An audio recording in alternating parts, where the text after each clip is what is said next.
तो कैसे हैं आप सभी लोग। एक बार फिर से वेलकम है आपका मेरे YouTube channel study with Yogesh में। कल हम लोगों ने चमोली ज़िले का दूसरा भाग देखा था, आज चमोली का तीसरा भाग हम लोगों का चलेगा।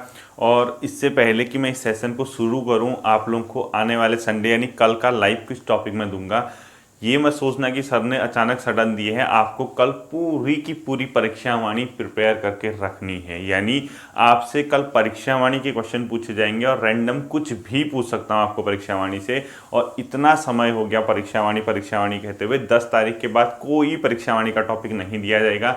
उसके बाद नई स्ट्रैटेजी बताऊंगा आप लोगों को उत्तराखंड कंप्लीट करने की, ताकि मेरी भी यहाँ पे जिला सीरीज कंप्लीट हो जाए जल्दी से जल्दी। तो 10 या 12 तारीख से आपको परीक्षा वाणी कम देखनी है, यानी परीक्षा वाणी सिर्फ आपने पढ़ ली होगी, मैं ये मान के चल रहा हूँ। और आगे की स्ट्रेटजी क्या होगी, उत्तराखंड को कैसे स्कोरिंग करें, वो आप लोगों को भरोसा करना होगा। ठीक है, देखिए इतने प्यार से मतलब संयम रखते हुए इतने सही तरीके से हम लोग आगे बढ़ रहे हैं, आप खुद यकीन नहीं करोगे जब आप परीक्षा में बैठोगे। क्योंकि बहुत से लोग, देखो आपको आयोग टेस्ट करेगा, आयोग के पास इतने क्वेश्चन है ही नहीं कि वो फालतू के क्वेश्चन आप पूछे। उत्तराखंड इतिहास में मैं मानता हूँ आप लोगों को समस्याएं आती हैं, लेकिन हम लोग क्या करेंगे, उत्तराखंड इतिहास से संबंधित जो भी क्वेश्चन आपके होंगे वो वन लाइनर के रूप में मैं आपको कराऊंगा, ये मेरा कमिटमेंट है। यानी ऐसे क्वेश्चन जो आपको नहीं आते होंगे। ठीक है, और उत्तराखंड जिला सीरीज आपके लिए रामबाण सिद्ध होगी, ये भी भरोसा मान के चलिए। परीक्षा वाणी की अंतिम तिथि आपकी जो होगी 10 तारीख तक, आपको उसको किसी भी केस में कंप्लीट करना है विथ नोट्स, और उसको बार बार रिवाइज करोगे। और कल जो संडे का क्विज टॉपिक होगा वो होगा आपका परीक्षा वाणी से कुछ भी पूछा जा सकता है, पहली बात। दूसरी बात, जो आप लोगों की बद्रीनाथ मंदिर की शैली को लेके बहुत से लोगों का क्वेश्चन था। देखिए जो मैंने कल शैली बताई वो कोई शैली नहीं होती, वो सिर्फ नाम दिया गया कि शंकु है तो शंकुधारी शैली कह दिया। वो भारत में, पूरे इंडिया में मंदिर निर्माण की स्थापत्य कला में 3 ही शैली मुख्यतः प्रचलित थी। एक नागर शैली, उसके बाद एक द्रविड़ शैली, एक होती थी वेसर शैली। इन 3 शैलियों के अलावा इस प्रकार से कोई मंदिर शैली यहाँ प्रचलित नहीं थी। अब देखिए मुगल काल में जब मंदिरों के निर्माण, या मुगल काल में जो मस्जिद वगैरह बनाते थे, या मुगल काल में जो भी उन्होंने निर्माण किया, उसी के स्ट्रक्चर का अगर, उसी टाइप का अगर मंदिर दिख रहा था, यानी मुगल स्थापत्य कला से मिलता हुआ, तो उसको बोला गया मुगल शैली। ठीक है, यानी वो क्या थी अपने आप में, मुगल शैली। तो आपको बद्रीनाथ को साथ साथ ही क्या करना है, मुगल शैली भी करना है, वो लिख लीजिए। आप देखिए आप लोगों ने क्या लिखना है, उसको मुगल शैली भी कर देना। अब देखिए एग्जाम पे डिपेंड करता है कि वो कौन सा एग्जाम में ऑप्शन देते हैं, क्या देते हैं। किताबों में अगर आप देखोगे तो आपको शंकु शैली दिखता है, लेकिन मुझे लगता नहीं कि वो कोई ऐसी पर्टिकुलर शैली होती है। ऐसे तो शंकु बहुत से मंदिरों के टॉप पे बना है, तो उसको साथ साथ मुगल शैली भी आपको लिखना है। मुगल शैली का ये मतलब हुआ, मुगल पीरियड में जिस प्रकार से स्थापत्य कला बनती थी, यानी स्थापत्य के जो नमूने दिखते थे, उसी टाइप का स्ट्रक्चर बनाया गया। और ये रियल भी है। आप बद्रीनाथ मंदिर को देखोगे, वो केदारनाथ या जागेश्वर वगैरह इस प्रकार, या जो बैजनाथ वगैरह है, इस प्रकार के जो मंदिर समूह है, इनसे काफ़ी डिफरेंट है। केदारनाथ देखोगे उससे सिमिलर है, जैसे आपका जागेश्वर वगैरह दिखते हैं, या आपका जो बैजनाथ वगैरह दिखता है, वो सब नागर शैली के एग्जाम्पल है। अब नागर शैली का स्थानीय रूप अगर कत्यूरी ने बनाया तो उसको कत्यूरी शैली बना दिया, लेकिन वो मिलता उसी से है। ठीक है, तो उसमें परेशान मत होना। तो उसको जो बद्रीनाथ है उसको साथ में आपको मुगल शैली भी लिखना है, जो एग्जाम में पेपर में आ सकता है। ठीक, अब आता है तीसरी बात। बहुत से लोग ये भी कह रहे थे कि सर जो बद्रीनाथ भगवान की शीतकालीन पूजा होती है वो जोशीमठ में नरसिंह मंदिर में होती। बिल्कुल आप सही कह रहे थे, लेकिन हम जोशीमठ में पहुंचे ही नहीं है अभी। वो तो आज के दिन का टॉपिक होगा ना। हमने कल सिर्फ क्या पढ़े थे, पंचबद्री पढ़े थे। आप लोग से कहा है मैंने कि सिर्फ धैर्य रखना है। पंचबद्री में जब हम योगध्यान बद्री पहुंचे थे, जब बद्रीनाथ को शीतकाल में लाया जाता है तो पहले योगध्यान बद्री में ही लाया जाता है। वहाँ पे उनके चतुर्मुखी मूर्ति की पूजा होती है, कुछ समय वहाँ पूजा की जाती है। उसके बाद नरसिंह मंदिर में ये मान्यता है कि जोशीमठ में भगवान विष्णु शरद ऋतु में आराम करते हैं, वहाँ पे उनकी पूजा होती है। वो मैं आपको अभी समझा दूंगा। ठीक है, ज़्यादा परेशान मत होना। तो अब हम लोगों ने हेडिंग डालना है। अब देखिए ये आपने सब दिखा दिए। पंचप्रयाग मैंने आपको पढ़ाए थे, याद होगा। एक विष्णु प्रयाग, एक नंद प्रयाग, एक कर्ण प्रयाग, यहाँ से जाओगे रुद्रप्रयाग, फिर यहाँ से जाओगे देवप्रयाग। याद होगा पंचप्रयाग कौन कौन से होते हैं, विष्णु प्रयाग, नंद प्रयाग, कर्ण प्रयाग। तो पहला हेडिंग आपको पंचप्रयाग में आज का डालना है, क्या, विष्णु प्रयाग। तो ये वैसे आप सब जानते हैं कि नदियों के संगम पे क्या है। मैंने उस दिन आपसे कहा था कि जो ये पूरा इलाका है ये किस नदी के सहारे आता है, अलकनंदा नदी के सहारे बहता है। ये पूरा इलाका अलकनंदा नदी के सहारे। ठीक है, और यहाँ से अलग अलग नदियाँ इससे मिलती हैं। चाहे यहाँ माणा के पास को सरस्वती नदी मिलना हो, विष्णुप्रयाग के पास धौली गंगा या पश्चिमी धौली धौली गंगा कहो या विष्णु गंगा कहो, या नंद प्रयाग के पास इधर से नंदाकिनी कहो, कर्ण प्रयाग के पास पिंडारी कहो, ये आप सब लोग जानते हैं। तो विष्णु प्रयाग में पहला पॉइंट आप लोगों को क्या लिखना है, किन दो नदियों के संगम पे, और प्रयागों से क्वेश्चन यही आता है कि वो किन नदियों के संगम पे। तो पहला है अलकनंदा, तो कॉमन होगी अलकनंदा के साथ क्या होगा, पश्चिमी धौली गंगा या फिर विष्णु गंगा। ठीक है, तो पहला लिखो अलकनंदा प्लस पश्चिमी धौली गंगा या विष्णु गंगा, जो भी कहते हैं, पश्चिमी कहा, ठीक है, वेस्टर्न धौली गंगा, पश्चिमी धौली गंगा या विष्णु गंगा, इनके ये क्या है, संगम पे है। ये यहां से विष्णु प्रयाग है, इस प्रकार से एक यहाँ पे से नदी मिलती है इसको, इसका नाम है विष्णु गंगा या पश्चिमी धौली गंगा, पहला पॉइंट। दूसरा है ये जोशीमठ के ही पास है, जोशीमठ से 10-12 किलोमीटर की दूरी पे है, 12-13 किलोमीटर की दूरी पे। तो ये कहाँ पे है, जोशीमठ के पास है। तो अगला पॉइंट लिखो, जोशीमठ के पास, जोशीमठ के पास क्या है, विष्णु प्रयाग अवस्थित है। तीसरा पॉइंट आपने इसके बारे में लिखना है, ये जो विष्णु प्रयाग है अपने आप में जय विजय नामक पर्वत के आसपास है। ठीक है, इसके आसपास कौन से हैं, जय विजय नामक पर्वत के पास, जय विजय नामक पर्वत के पास, नामक पर्वत के पास आपको ये विष्णु प्रयाग देखने को मिलेगा। ठीक है, इसके अलावा देखिए ये जो है ये प्रयाग अपने आप में आवास रहित व दुर्गम इलाके में, मतलब अगर जैसे आप अन्य प्रयागों को देखेंगे, नंद प्रयाग में अच्छी खासी मात्रा में जनसंख्या मिलेगी, कर्ण प्रयाग में मिलेगी, आगे रुद्रप्रयाग तो प्रॉपर जिला मुख्यालय है, देव प्रयाग में देखो को अच्छी खासी मात्रा में वहाँ पे लोग रहते हैं, लेकिन इसकी दुर्गमता के कारण थोड़ा सा दुर्गम इलाका है, थोड़ा सा मतलब इंटीरियर इलाका है, तो ये आवास रहित आपको प्रयाग देखने को मिलेगा। तो इसका मतलब है यहाँ लोग कम रहते हैं, तो यानी आवास रहित और दुर्गम प्रयाग है, आवास रहित यानी यहाँ पे लोगों के घर वर नहीं मिलेंगे आपको, वह दुर्गम प्रयाग, दुर्गम प्रयाग। अब आप कहोगे सर ऐसा क्यों,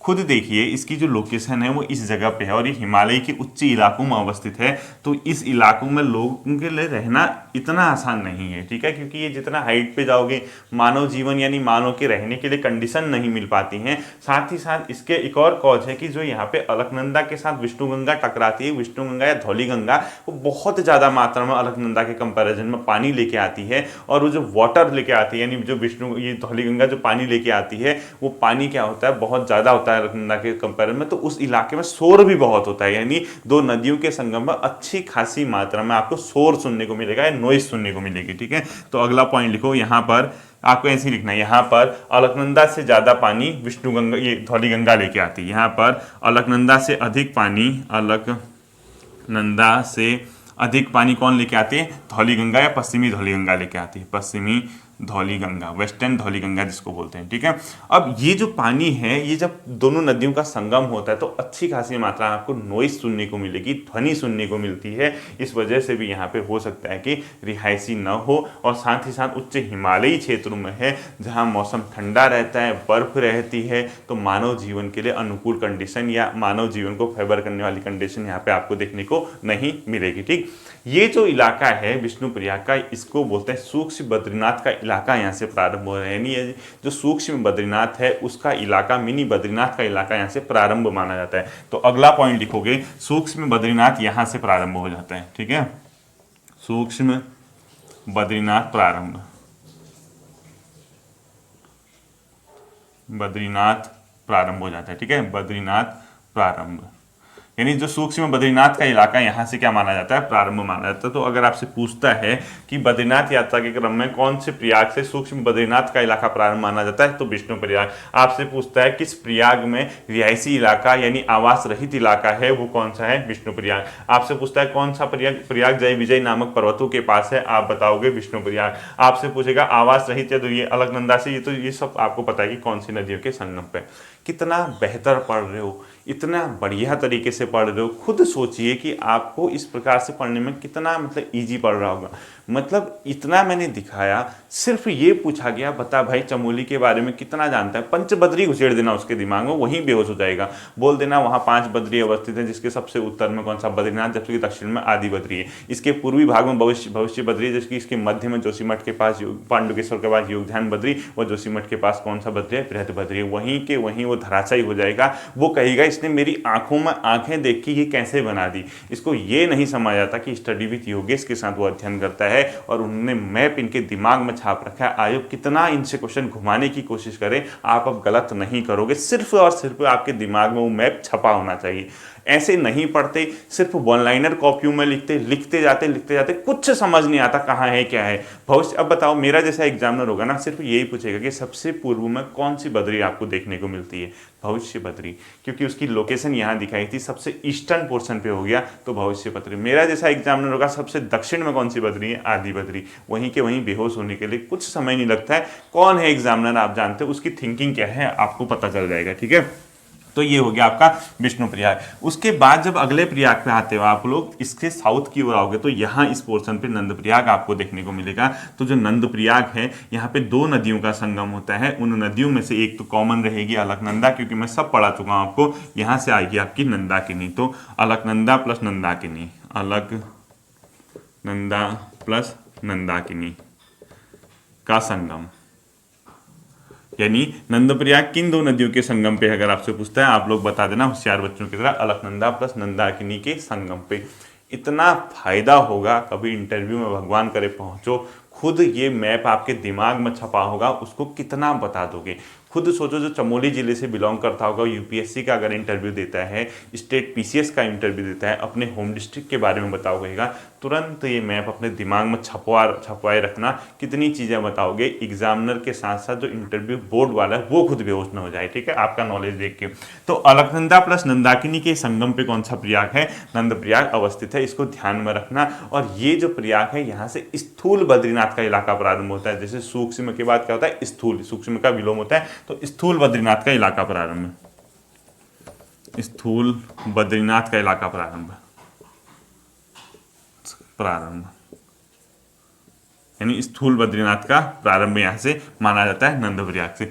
जब आप नंदप्रयाग के फिर साउथ की ओर आओगे, आपको यहाँ पे क्या दिखेगा, कर्णप्रयाग दिखेगा, जो कि पंच प्रयागों में अगला प्रयाग है। ठीक है, तो कर्णप्रयाग में कौन सी नदी मिलेगी अलकनंदा के साथ, सब जानते हो आप लोग, सब होशियार बच्चे हो अब। और ये जो अलकनंदा है, ये इस इलाके से, जो बागेश्वर का इलाका है, यहाँ से इससे कौन से आके मिल जाती है, पिंडारी नदी मिल के आती है। तो अलकनंदा प्लस पिंडारी का संगम क्या कहलाता है, कर्णप्रयाग कहलाता है। पिंडारी नदी या पिंडर नदी, पिंडारी नदी, ठीक है, या पिंडर नदी, पिंडर नदी, ये ठीक है। ये कौन सी नदी है, कर्णप्रयाग में इसका संगम हो जाता है, अलकनंदा पिंडारी का। तो ये बहुत अच्छे से आपके दिमाग में छप चुकी हैं चीज़ें। उसके बाद आप जानते हैं रुद्रप्रयाग में कौन सी मिलती है, मंदाकिनी के साथ कौन सी मिल जाएगी आपकी, अलकनंदा। और देवप्रयाग में भागीरथी और अलकनंदा का संगम होगा। उसके बाद आगे को फ्लो करते हुए गंगा नाम से फ्लो करती है। कोई टेंशन नहीं, आप बहुत अच्छे से सीख रहे हैं, बहुत अच्छा आप लोग कर रहे हैं, तो कोई इसमें घबराने की जरूरत नहीं है।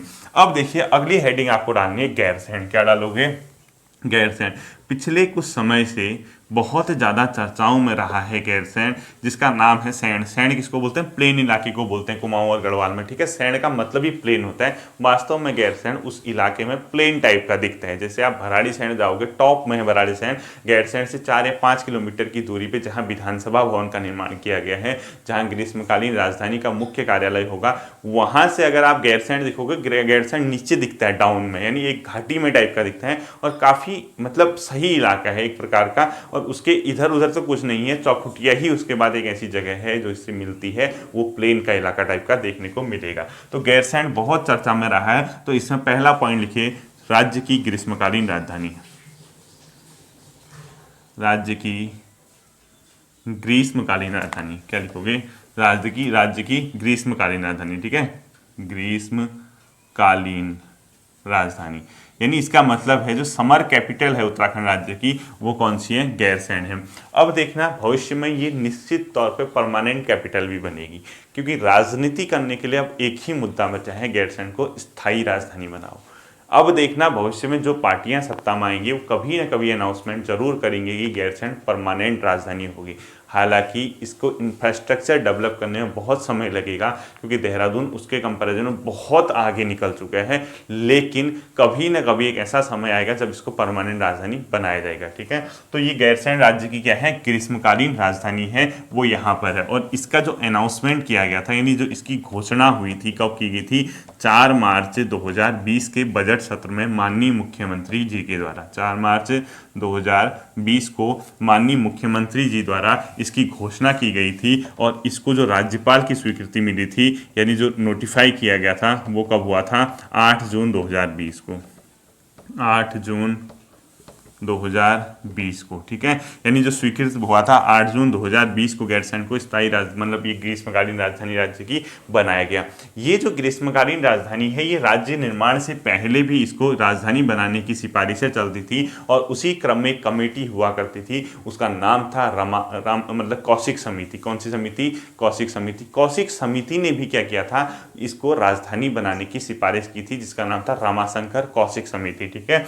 तो अगला पॉइंट लिखो, रमाशंकर कौशिक समिति द्वारा, रमाशंकर कौशिक समिति द्वारा, कौशिक समिति द्वारा भी इसे स्थायी राजधानी बनाने की सिफारिश की गई थी, स्थायी राजधानी बनाने की सिफारिश की गई थी। और जो रमाशंकर कौशिक समिति है वो कब की है? 1993 और 4 की, यानी 93 में बनी थी, 94 के आसपास ने रिपोर्ट दी थी। तो रमाशंकर कौशिक समिति है उसने भी गैरसैंण को स्थायी राजधानी बनाने की सिफारिश की थी। अगर आपसे पेपर में पूछता है कि समिति की सिफारिश को मतलब गैरसैंण को परमानेंट राजधानी बनाने की बात की गई थी, आप बता देना कौशिक समिति यानी रमाशंकर कौशिक समिति 93-94 के टाइम पे वो बनी थी, रिपोर्ट दिया था, उसने भी गैरसैंण को स्थायी राजधानी बनाने की बात कही थी, ठीक है। ये रेज करता हूं। अब देखिए इसके अलावा ये जो गैरसैंण है अभी फिर से इस बजट सत्र में चर्चा में रहा है और मुख्यमंत्री जी द्वारा ये घोषणा की गई है कि गैरसैंण राज्य का तीसरा मंडल होगा, ठीक है। तो गैरसैंण को तीसरे मंडल की घोषणा की गई है, थर्ड मंडल यानी कमिश्नरी की क्या की गई है? घोषणा की गई है। और इस तीसरे मंडल की घोषणा होने के बाद इस गैरसैंण में कौन कौन से इलाके शामिल हो जाएंगे? यानी जिला चमोली, जिला रुद्रप्रयाग यानी 2 गढ़वाल के जिले और 2 कुमाऊं के जिले प्लस अल्मोड़ा और तीसरा चौथा बागेश्वर, यानी ये 4 जिले इसके अंदर फिर से क्या हो जाएंगे? अगर ये परमानेंट लागू हो जाता है तो नई कमिश्नरी जब बन जाएगी तो चमोली, रुद्रप्रयाग, अल्मोड़ा और बागेश्वर को गैरसैंण मंडल में शामिल कर दिया गया है। अभी 2 दिन पहले का ये अनाउंसमेंट है, ठीक है। तो ये हो गया। और ये जो गैरसैंण है चाय बागान के लिए भी काफ़ी क्या है? प्रसिद्ध है। तो गैरसैंण क्या है? चाय बागान हेतु भी प्रसिद्ध, चाय बागान हेतु भी प्रसिद्ध है। ये फैक्ट किसके बारे में थे? गैरसैंण के। अगला जो फैक्ट आता है आपका वो यहीं पे आपको एक अन्य चीज दिखेगी जिसका नाम है जोशीमठ। तो हेडिंग आपने क्या लिखना है? जोशीमठ लिखना है, ठीक है। तो जोशीमठ क्या है? अपने आप में चमोली जिले में अवस्थित एक बहुत ज्यादा ऐतिहासिक सांस्कृतिक दृष्टि से प्रसिद्ध इलाका है, इसका नाम है जोशीमठ। और इसकी ये स्थापना की गई थी, बताया जाता है कि आदिगुरु शंकराचार्य द्वारा इसकी क्या की थी? स्थापना की गई थी। यानी इसका पहले जो नाम था उसका नाम था योशी, यानी इसका प्राचीन नाम क्या हुआ करता था? योशी। क्या था इसका प्राचीन नाम? योशी। ये क्या था इसका प्राचीन टाइम पे नाम था। यानी किसका अगर प्राचीन नाम योशी है पूछता है, आप बता दोगे तुरंत से जोशीमठ का। आदि गुरु शंकराचार्य का नाम सुना होगा, उनकी यहाँ पे तपस्या स्थली भी रही थी और उन्हीं के द्वारा इस मठ यानी जोशीमठ की स्थापना की गई थी, ऐसा बताया जाता है। तो अगला पॉइंट लिखो, आदि गुरु शंकराचार्य द्वारा की तपस्या स्थली ये रही है, तपस्या स्थली, ठीक है। तो इन्हीं के द्वारा क्या किया गया था? इन्हीं के द्वारा इस मठ की स्थापना, किस मठ की? जोशीमठ। इन्हीं के द्वारा इस मठ की क्या की गई थी? स्थापना। इस मठ की स्थापना की गई थी। तो किसके द्वारा की गई थी पूछता है इस मठ की स्थापना? तो आदि गुरु शंकराचार्य द्वारा इस जोशीमठ की स्थापना की गई थी। यहाँ पर ये मान्यता है कि जो भगवान विष्णु है वो शरद ऋतु में यहाँ पे आराम करने आते हैं और वहीं पे उनकी क्या होती है? शीतकाल में पूजा होती है। एक मंदिर है नरसिंह नाम का मंदिर जोशीमठ में, और वहीं पे उनकी क्या होती है? जो भगवान विष्णु नरसिंह रूप धारण करते हैं, नर मतलब मानव, सिंह मतलब सिंह। आपने नाटक महाभारत इनमें सब जगह देखा होगा, भगवान विष्णु के सिर वाली मूर्ति दिखती होगी जिसमें सिंह दिखते होंगे। तो भगवान नरसिंह की यहाँ पे क्या है? एक मंदिर है, वहीं पे उनकी शीतकालीन पूजा होती है। और ये मान्यता है कि भगवान विष्णु इस इलाके में यानी जो जोशीमठ है वहाँ पे ठंडी के टाइम में शरद ऋतु में आराम करने आते हैं। तो अगला पॉइंट लिखो, भगवान, मान्यता लिखना है लेकिन मान्यता डैश करके लिखो, भगवान विष्णु शरद ऋतु में यहाँ आराम करने आते हैं। शरद ऋतु में क्या करने आते हैं, आराम करने आते हैं यहाँ पे। और यहीं पर एक मंदिर है जिसका नाम है नरसिंह मंदिर। कौन सा मंदिर है, नरसिंह मंदिर। अगला पॉइंट लिखना है उसी में, नरसिंह मंदिर में उनकी, यानी किसकी, भगवान विष्णु की, उनकी शीतकालीन पूजा होती है। क्या उनकी पूजा होती है, शीतकाल यानी शरद ऋतु में शीतकाल पूजा। तो अब कंफ्यूज मत होना, पहले कहाँ आएगा, यहाँ पे पांडुकेश्वर के पास जो आपको योगध्यान बद्री बताया था उसके बाद ही जोशीमठ में लाया जाता है। और ये जो बताया गया कि नरसिंह मंदिर है, इसकी जो स्थापना की गई थी वो किसने की थी, शंकराचार्य द्वारा, शंकराचार्य द्वारा स्थापित किया गया था। ठीक है, द्वारा स्थापना।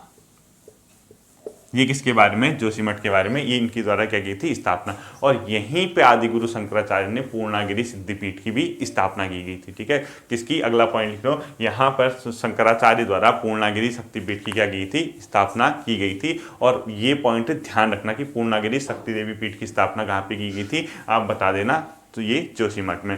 इसी के बगल में एक इलाका है, उसका नाम है तपोवन। जोशीमठ के पास ही एक इलाका है तपोवन। और तपोवन क्यों जाना जाता है, अपने कुंडों के लिए प्रसिद्ध है, यानी एक प्रकार के स्रोत हैं जो कि जोशीमठ के पास ही पास है। तपो मतलब गर्म। ठीक है, तपोवन गर्म स्रोत के लिए प्रसिद्ध है। ठीक है, तो अगला पॉइंट यहीं पे लिखो, तपोवन जोशीमठ के ही पास है तपोवन। यहाँ पे क्या लिखो, गर्म स्रोत के लिए प्रसिद्ध है, गर्म स्रोत, गर्म पानी के स्रोत हेतु प्रसिद्ध। ये क्या हो गया, तपोवन हो गया। ठीक है, अब आपको हेडिंग डालना है, यहीं पे आपको हेमकुंड साहिब अगला हेडिंग डालोगे। और हेमकुंड साहिब के बारे में हम पढ़ेंगे, तो हेडिंग डालो हेमकुंड साहिब। हेमकुंड साहिब, ठीक है, जो हेमकुंड साहिब है वो किस जिले में अवस्थित है, चमोली में। वो यहाँ पर है, देखिए मैंने आपको पहले भी मैप में दिखाया था। तो अगर आपसे पूछता है वो किस जिले में स्थित है, आप तुरंत बता देना चमोली जिले में अवस्थित है। अगर आपसे पूछता है कितने पर्वतों से घिरा है, आप बता देना 7 पर्वतों से घिरा है। कितने पर्वतों से, 7 पर्वतों से घिरा हुआ है। यानी जो हेमकुंड साहिब है इसके आसपास टोटल जो पर्वत है वो 7 पर्वतों से घिरा हुआ है। और इन 7 पर्वतों को हेमकुंड पर्वत कहा जाता है मिक्स रूप से। ठीक है, क्या कहा जाता है, हेमकुंड पर्वत कहा जाता है। इन सबको हेमकुंड पर्वत कहा जाता है क्योंकि ये 7 पर्वतों से घिरा हुआ है। हेमकुंड साहिब जो है अपने आप में बहुत ज़्यादा समुद्र तल से ऊंचाई में, यानी ऊंचाई पर स्थित स्थल है। और संभवतः विश्व का सर्वाधिक ऊंचाई पर स्थित सिख जो पर्यटक स्थल होते हैं, सिख गुरुद्वारों में से एक है। लगभग 4500-4600 मीटर की ऊंचाई पे, तो लगभग 4530 मीटर की ऊंचाई पे लिख दो, मीटर की ऊंचाई पर अवस्थित है। ऊंचाई पर लगभग है, ठीक है, ये कोई अप्रॉक्स मतलब समथिंग है। 4530 मीटर की ऊंचाई पे ये समथिंग अवस्थित है, मतलब ये इसकी ऊंचाई। अब देखिए इसके अलावा जो यहाँ पर फैक्ट आते हैं हेमकुंड साहिब के बारे में, 7 पर्वतों से घिरा है, हेमकुंड पर्वत है, इतनी मीटर की ऊंचाई पे है।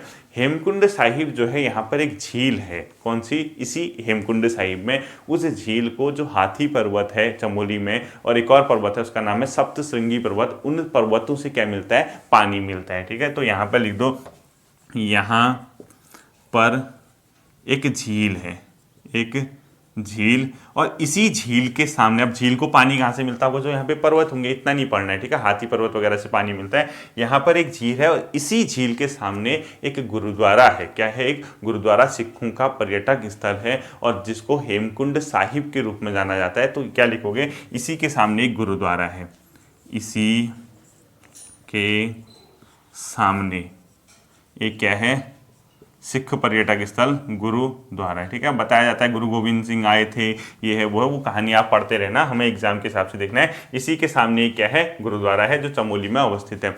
अब देखिए जो हेमकुंड साहिब है, जो झील है, झील से एक छोटी सी नदी भी निकलती है जिसका नाम है हिमगंगा नदी। ठीक है, इस झील से कौन सी निकलती है, एक छोटी सी नदी हिमगंगा नदी निकलती, लिख दो हिमगंगा। इस झील से एक छोटी सी नदी निकलती है, उसका नाम क्या है, हिमगंगा नदी है। अब जो आज का क्वेश्चन इंपोर्टेंट आपके लिए हो सकता है, हेमकुंड साहिब पहले एक हिंदू पर्यटक स्थल हुआ करता था जिसका नाम पहले लोकपाल भी था, पुरुषकर्णी तीर्थ भी था, लेकिन बाद में इसको एक सिख पर्यटक स्थल के रूप में डेवलप किया गया, एक गुरुद्वारा बनाया गया और उसको जो बनाया गया 1930 में। तो अगला पॉइंट लिखो, इसे हेमकुंड साहिब नाम से, हेमकुंड साहिब नाम से एक गुरुद्वारे के रूप में, एक गुरुद्वारे के रूप में जाने लगा, एक गुरुद्वारे के रूप में पहचान लिख दो, के रूप में पहचान मिली। कब से मिली? 1930 से।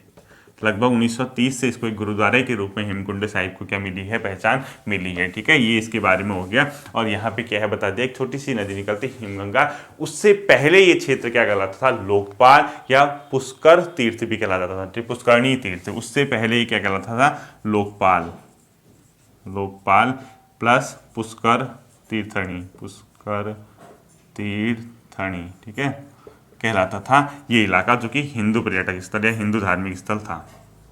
ये इसके बारे में क्या है? हेमकुंड साहिब के बारे में फैक्ट है। अगला जो आता है आपका हेमकुंड के बाद औली। तो अगला हेडिंग आपको लिखना है औली। औली अपने आप में क्या है? एक प्रकार का बुग्याल भी है। बहुत ज़्यादा यहाँ पे क्या है? साहसिक खेल, शीतकाल में क्या होता है यहाँ पे? स्कीइंग वगैरह, प्रशिक्षण वगैरह का भी यहाँ पे काम होता है। तो अगर आपसे ये पूछता है औली किस जनपद में है? चमोली जनपद में है। आप तुरंत बताएंगे औली क्यों प्रसिद्ध है? अपने आप में स्कीइंग प्रशिक्षण के लिए। क्या? किसके लिए? स्कीइंग प्रशिक्षण, प्रशिक्षण यानी जो स्कीइंग होती है, बर्फ का एक खेल होता है, उसका ट्रेनिंग भी यहाँ पे होती है। और अपने आप में जो औली है वो एक क्या है? बुग्याल भी है। ठीक है, क्योंकि गढ़वाल में क्या होता है? मखमली घास के उसको बुग्याल कहते हैं। गढ़वाल क्या, कहीं भी बुग्याल के रूप में भी ये जाना जाता है। और यहाँ पे स्कीइंग की क्या होती है? ट्रेनिंग होती है। स्कीइंग प्रशिक्षण के लिए फेमस है। इसके साथ साथ यहाँ पे बहुत से साहसिक खेल भी होते हैं।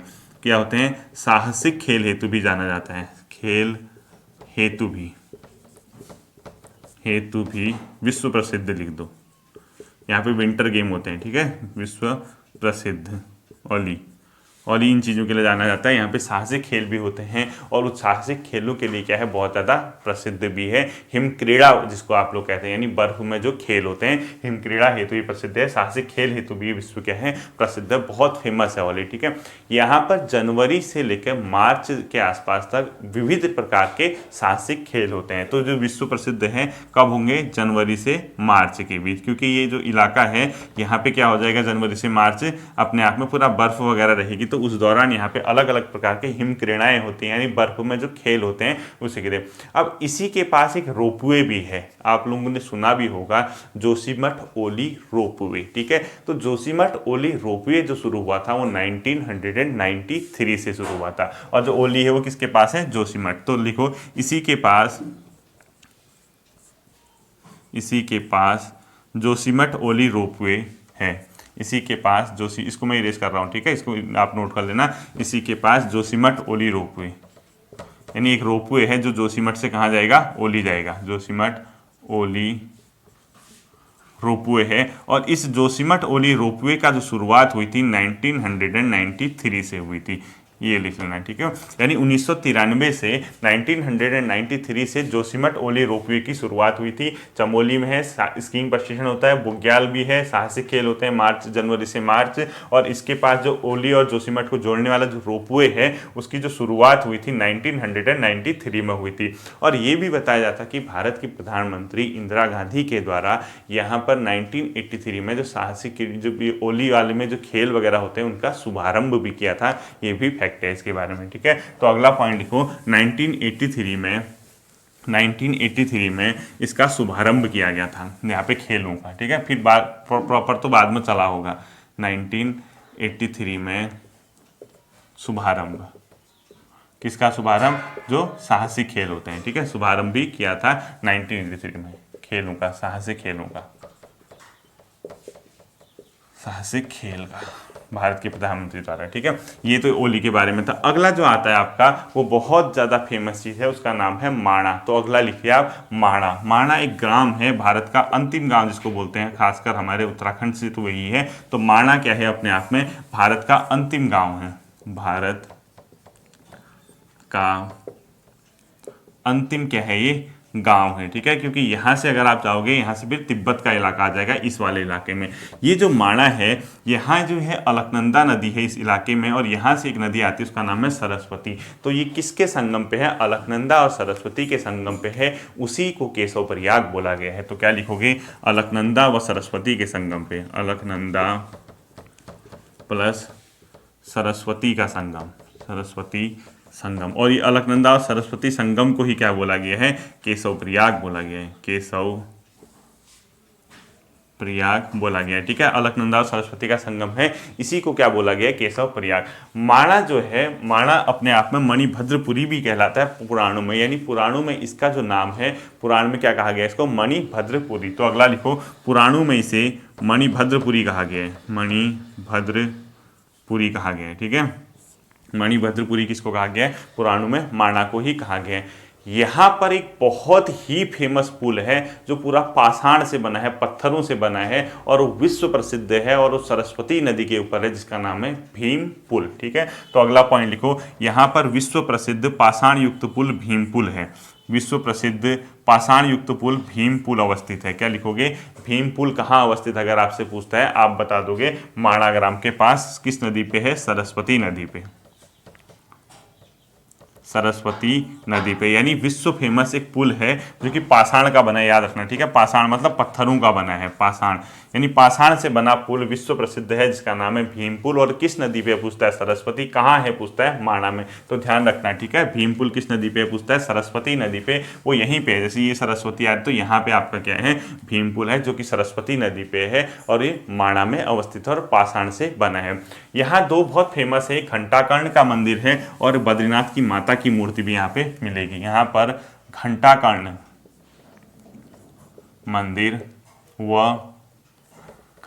मंदिर व बद्रीनाथ की माता की मूर्ति, बद्रीनाथ की माता यानी विष्णु की, ठीक है, की मूर्ति भी अवस्थित है, मूर्ति भी अवस्थित है। कहाँ पे हो, माणा में ही। घंटाकर्ण का मंदिर पूछा भी जाता है पेपर में। ठीक है, एक जनजाति यहाँ पे रहती है बहुत फेमस, वो पहले तिब्बत वगैरह के साथ ही से व्यापार करते थे, उसका नाम है मारछा। तो अगला पॉइंट लिखो, मारछा जनजाति का एक ग्रीष्मकालीन आवास है, यानी जब गर्मी का टाइम होता है वहाँ पे एक जनजाति आ जाती है, उसका नाम है मारछा। तो लिखो, मारछा जनजाति का ग्रीष्मकालीन अवकाश, मारछा जनजाति का ग्रीष्मकालीन अवकाश। यानी एक मारछा नाम की जनजाति है, वो ग्रीष्मकाल में किस जगह पे आती है अपने आवास के लिए, यहीं पर आती है। ठीक है, आवास। ये फैक्ट किसके बारे में थे, आपके सभी के सभी फैक्ट माणा ग्राम के बारे में थे। उम्मीद करता हूँ आपको ये माणा ग्राम समझ आया होगा। अब बचता है चमोली जिले में दो वीडियो आनी जो आपकी हैं। एक हम इसके जो यहाँ पर प्रमुख ताल हैं, मंदिर हैं, ग्लेशियर हैं, पर्वत हैं, इन सबको कंबाइन करेंगे, संस्थान वगैरह जो सब चीज़ें वो सब कंप्लीट करेंगे। कल तो आपका लाइव क्विज रहेगी, परीक्षा वाणी आपको पूरी तैयार कर रखने हैं। मंडे को इसकी अगली क्लास आएगी और उम्मीद करता हूँ आपको ये समझ आया होगा, आप रिवाइज कर रहे होंगे। मंडे को जो क्लास आएगी हम सीधे बहुत बेहतर तरीके से चमोली जिले को कंप्लीट करने की कोशिश करेंगे, लेकिन होगा नहीं मंडे को, इतना मान के चले, लेंदी डिस्ट्रिक्ट है। उसके बाद जो मंगलवार है उस दिन आपका क्या हो जाएगा, चमोली जिला खत्म हो जाएगा। बुध बृहस्पति को दो पार्ट में, एक नैनीताल या हरिद्वार खत्म हो जाएगा, शुक्र शनि को आपका अलग खत्म हो जाएगा। यानी नेक्स्ट सैटरडे आपको जिला सीरीज कंप्लीट हो जाएगी। उसके बाद वेट करिए नए प्लानिंग के लिए, एक नई प्लानिंग के साथ आऊँगा। अपना ध्यान रखिए, मेहनत कीजिए, शुभकामनाएं, धन्यवाद।